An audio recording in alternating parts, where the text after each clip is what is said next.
Adam dan Hawa bersembunyi, saudara, oleh karena mereka kehilangan hubungan itu. Nah, Yesus datang ke dalam dunia untuk membangun hubungan yang telah rusak, ya, melalui kematiannya di kayu salib, ya, melalui darah yang tertumpah. Darah itu dipercikan atas kesalahan manusia, dan semua dosa manusia itu disucikan sehingga kita dilayakkan di hadapan Bapa Surga. Ya, ada yang berkata, pendeta, pengampunan bisa terjadi tanpa perlu ada yang namanya embel-embel, ya, penyucian dosa oleh karena darah Yesus. Saudara, perlu kita mengetahui ya bahwa Allah itu adalah firman. Dan satu hal yang tak bisa dilakukan oleh Allah yakni melanggar dirinya sendiri. Ketika dia menyampaikan firman, maka itulah yang akan dilakukannya. Ya, bukan A, bukan B, bukan C, tetapi A. Apa yang dia ngomongkan itu yang akan dilakukan. Ketika dia berkata bahwa upah dosa adalah maut, itu berarti kematian dapat menebus dosa manusia. Ya. Satu-satunya cara agar kita mengalami penebusan dari dosa itu kita mengalami maut. Kita dilemparkan ke dalam api neraka, ke dalam lautan neraka, cuma dengan cara yang demikian. Tetapi Allah tentu saja tidak mau, saudara-saudara, ya, kita mengalami itu. Maka Allah memilih mengalami maut bagi kita. Dia yang tidak berdosa, dia yang tidak bersalah perlu menanggung akibat dosa yang dilakukan oleh manusia. Ya, karena Allah tidak bisa melanggar dirinya sendiri. Alkitab mengatakan tanpa tertumpah darah maka di sana tidak akan ada penebusan dosa. Maka di sana harus ada darah yang tertumpah, dan darah itu adalah darah Tuhan kita, Yesus Kristus. Ya, Allah memilih yang buruk daripada yang terburuk. Ya, itulah tanggung jawab seorang pemimpin. Allah kan ini pemimpin surga dan pemimpin bumi. Ya. Pemimpin itu tugasnya berat. Itulah sebabnya kenapa Tuhan memerintahkan umat Tuhan itu harus tunduk terhadap otoritas, karena tidak mudah menjadi seorang pemimpin. Ya. Contoh apa yang terjadi dengan Jokowi, saudara-saudara, ya, ketika COVID melanda Indonesia, maka Jokowi itu harus mengambil keputusan vaksin atau tidak. Ya kan? Rakyatnya mau divaksin atau tidak. Itu keputusan yang perlu diambil oleh Jokowi. Ya. Tetapi ketika dia mengambil keputusan, dia tahu mau vaksin ada harganya, tidak divaksin juga ada harga yang akan dibayar. Ya, saudara-saudara, ngomong-ngomong bicara soal vaksin ini, untuk vaksin itu negara berhutang sangat besar agar rakyatnya itu sejahtera dan sehat. Ya, sangat menyedihkan sekali kalau ada masyarakat yang menolak vaksin, padahal negara sudah mengeluarkan biaya yang sangat besar untuk itu. Ya. Saudara, ada yang berkata, pendeta, tetapi juga kan ada orang ketika divaksin dia tidak cocok dengan vaksin dan kemudian dia meninggal. Memang betul, itu adalah sebuah kenyataan pahit yang dihadapi oleh pemimpin negara dan setiap kita yang merupakan warga negaranya. Ya. Tetapi kalau kita mau jujur, yang mati karena divaksin itu jumlahnya jauh lebih sedikit. Dihitung dengan tangan bisa. Ya. Tetapi orang yang mati karena tidak divaksin itu jumlahnya lebih banyak. Maka sebagai pemimpin kadang-kadang ketika memilih, dia bukan memilih yang baik dan yang buruk. Kalau mau pilih yang baik yang buruk gampang, betul enggak? Ya. Mau pilih yang benar dan tidak benar gampang. Pilih yang benar, buang yang tidak benar. Tetapi kadang-kadang pilihan yang datang buruk dan paling buruk. Sehingga pemimpin melihat pilihan mana yang korbannya lebih sedikit, maka itu yang dia pilih. Walaupun di sana ada korban demi menjauhi korban yang lebih banyak. Betul enggak? Nah, hal yang sama juga terjadi dengan Tuhan. Ketika manusia jatuh ke dalam dosa, ya, maka ada pilihan yang datang kepada Allah sebagai pemimpin langit dan bumi.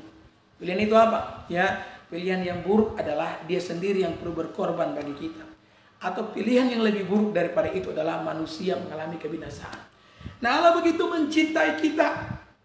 Itu yang dikatakan oleh Alkitab, Yohanes 3 ayat 16. Karena begitu besar kasih Allah kan dunia ini, sehingga ia mengaruniakan anaknya yang tunggal. Allah memiliki cinta yang besar sehingga dia tidak rela setiap kita mengalami kebinasaan. Maka Allah memilih pilihan yang lain, yakni dirinya sendiri yang mati di kayu salib. Itu pilihan buruk yang Allah lakukan, tetapi itu untuk menunjukkan cintanya kepada saya dan saudara. Dengan matinya Yesus di kayu salib, ketika darahnya tertumpah, ya, maka manusia yang tadinya jauh daripada Tuhan didekatkan, kemudian dipersatukan di dalam Immanuel itu sendiri, di dalam Yesus Kristus itu sendiri. Maka saudaraku yang diberkati oleh Tuhan, tidak ada lagi yang dapat memisahkan kita dari kasih Allah.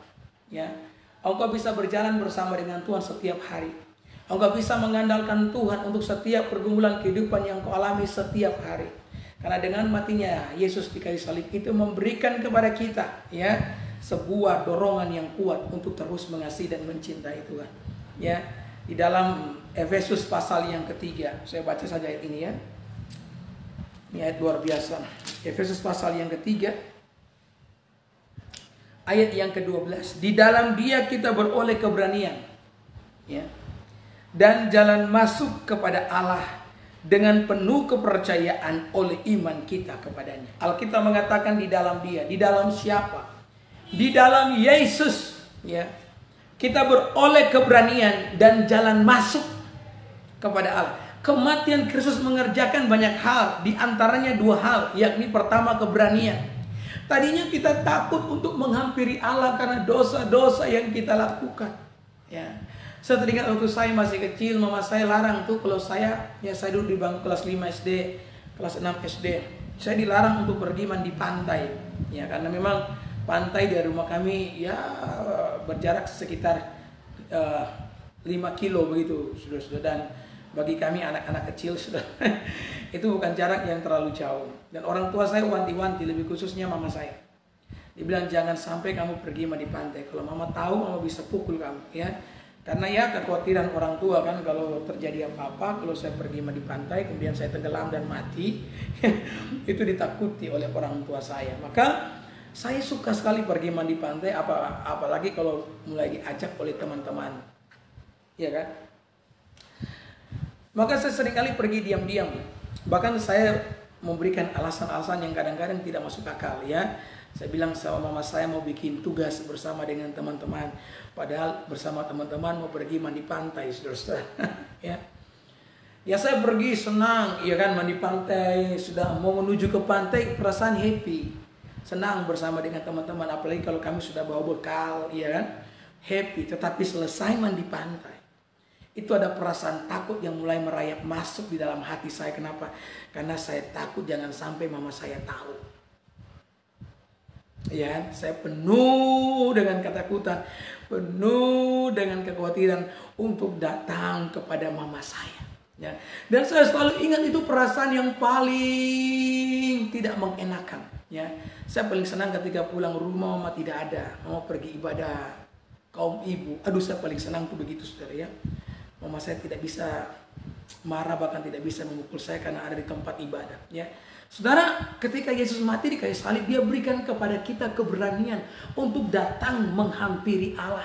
Karena kita mengatakan detik Yesus mati di kayu salib, Allah duduk di atas takhta kasih karunia. Di atas takhta kasih karunia pengampunan diberikan bagi para pendosa. Sehingga kita bisa datang dengan penuh keberanian tanpa perlu merasa takut dengan semua dosa yang kita lakukan. Inilah yang dikerjakan Immanuel bagi saya dan saudara. Dia bukan hanya saudara-saudara memberikan keberanian, tetapi Dia juga memberikan kepada kita jalan masuk. Ya, ketika manusia diusir dari Taman Eden, maka Tuhan menempatkan yang namanya malaikat dengan pedang yang menyambar-nyambar. Ya, sehingga itu menutup akses bagi manusia untuk datang ke dalam hadirat Tuhan. Ya, manusia yang berdosa berani datang, disambar dengan pedang yang bernyala-nyala, mati. Ya, Usa yang berusaha memegang tabut perjanjian Allah disambar, mati. Ya, betul enggak? Ada protokol yang perlu dijalankan bagi seseorang yang ingin menghadap, ya, hadirat Allah. Seorang imam yang melakukan perayaan setahun sekali, imam besar, dia akan masuk ke dalam bait suci sambil kakinya diikat dan di kakinya dipakaikan lonceng, gelang lonceng. Ya, orang-orang hanya berusaha mendengar. Kalau lonceng itu masih berbunyi, itu berarti imam masih hidup. Tapi kalau lonceng sudah tidak berbunyi, berarti imam sudah mati. Mereka tidak bisa berani masuk kalau terjadi sesuatu dengan imam. Maka mereka hanya akan menarik tali yang diikatkan kepada kaki imam kalau terjadi sesuatu dengan imam di dalam bait suci itu sendiri. Ya, sulit untuk mendapatkan jalan masuk kepada Allah. Ya, tetapi dengan kematian Yesus, Dia membuka jalan. Alkitab mengatakan tirai itu dibelah dari atas ke bawah, melambangkan perbuatan Tuhan bagi manusia. Sehingga kapanpun, dimanapun engkau bisa datang dan menyembah Tuhan. Yesus berkata kepada perempuan Samaria, akan tiba saatnya setiap orang tidak akan lagi menyembah Bapa di Yerusalem maupun di Samaria, tapi orang akan menyembah Dia dalam roh dan kebenaran, karena jalan masuk telah dibukakan bagi setiap orang yang percaya dan mengasihi Tuhan. Ya, darah daripada Immanuel itu tercurah untuk keselamatan setiap kita. Apa yang dikatakan Alkitab selanjutnya? Sesudah bangun dari tidurnya, Yusuf berbuat seperti yang diperintahkan malaikat Tuhan itu kepadanya. Ia mengambil Maria sebagai istrinya. Saudara, ini merupakan sesuatu yang luar biasa, ya. Kenapa saya katakan luar biasa? Malam ketika Yusuf dapat mimpi, paginya Yusuf langsung lakukan. Ya. Banyak orang ngomong, pendeta bagaimana sih dengar suara Tuhan? Saya jawab, kamu yakin mau dengar suara Tuhan? Ya. Karena saya mau kasih tahu, dengar suara Tuhan itu kadang-kadang tidak mengenakan. Ya. Dulu saya pikir mendengar suara Tuhan itu wow, keren, dahsyat, ya. Enakan kalau Tuhan ngomong, ayo hambaku bangkitkan orang mati itu, wow. Atau doakan penyakit kanker itu kan aku akan menyembuhkan dia. Itu dahsyat. Tetapi kebanyakan kalau Tuhan bersuara, Tuhan ngomong begini, ampuni dia. Ya. Tuhan ngomong apa? Berikan kepadanya, ya, apa yang engkau inginkan, ya. Dan itu sesuatu yang benar-benar sakit, saudara-saudara. Ya. Ketika Tuhan ngomong, jarang sekali Tuhan ngomong tentang orang lain. Paling banyak Tuhan ngomong untuk membangun kehidupan setiap kita, untuk tanda kutip mengkritik kita, untuk membangun kita ketimbang mengkritik, membangun kehidupan orang lain. Jadi kalau kita mendengar suara Tuhan, kebanyakan suara Tuhan itu untuk saya dan bukan untuk orang lain. Bayangkan Yusuf harus bangun dan dia harus menikahi Maria yang pada waktu itu sudah mengandung. Dia bertanggung jawab dengan kehidupan Maria. Ini merupakan satu sikap yang diinginkan oleh Tuhan.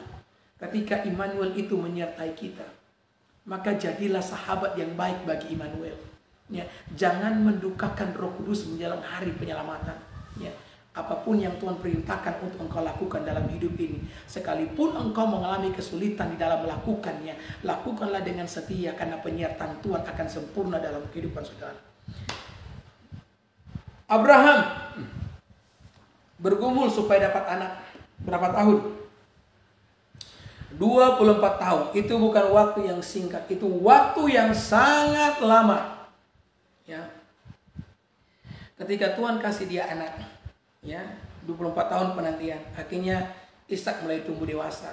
Dia, ya, menjaga Ishak, memelihara Ishak, sampai pada usia tertentu Tuhan ngomong sama Abraham, Abraham, serahkan Ishak kepadaku untuk dipersembahkan di salah satu gunung yang akan kutunjukkan kepadamu. Saudara, ini beratnya minta ampun. Bayangkan menantikan anak selama 24 tahun, dan sesudah ketika anak itu diberikan, Tuhan memintanya kembali. Ya. Alkitab mengatakan ketika malam hari Abraham mendengarkan perintah itu, pagi-pagi benar dia langsung melakukannya. Tidak ada penundaan yang dilakukan oleh Abraham. Abraham melakukan persis seperti apa yang diperintahkan oleh Tuhan kepadanya. Itulah sebabnya kenapa Abraham disebut sebagai bapa dari segala orang yang beriman. Karena dia, saudara-saudara, berjalan dengan Immanuel itu sendiri. Ya. Jadi Immanuel itu bukan cuma sekadar Allah berjalan bersama kita. Ya. Kita juga yang harus berjalan bersama dengan Allah. Karena kalau Allah menyertai kita, kemudian kita tidak mau berjalan bersama dengan Allah, maka Immanuel tidak akan pernah terjadi dalam kehidupan ini. Maka Bapak Ibu yang diberkati oleh Tuhan, langkahkanlah kakimu dengan iman, dengan pengharapan. Saya tidak tahu kesulitan apa yang sementara saudara jalani, atau pergumulan apa yang sementara saudara lewati. Satu hal yang perlu saudara lakukan, tetap percaya, gantungkan dirimu kepada Tuhan, karena Dia tidak pernah meninggalkan setiap kita. Percayalah, akan ada waktunya Tuhan menyatakan kemurahan dan kebaikannya di dalam kehidupan setiap saudara.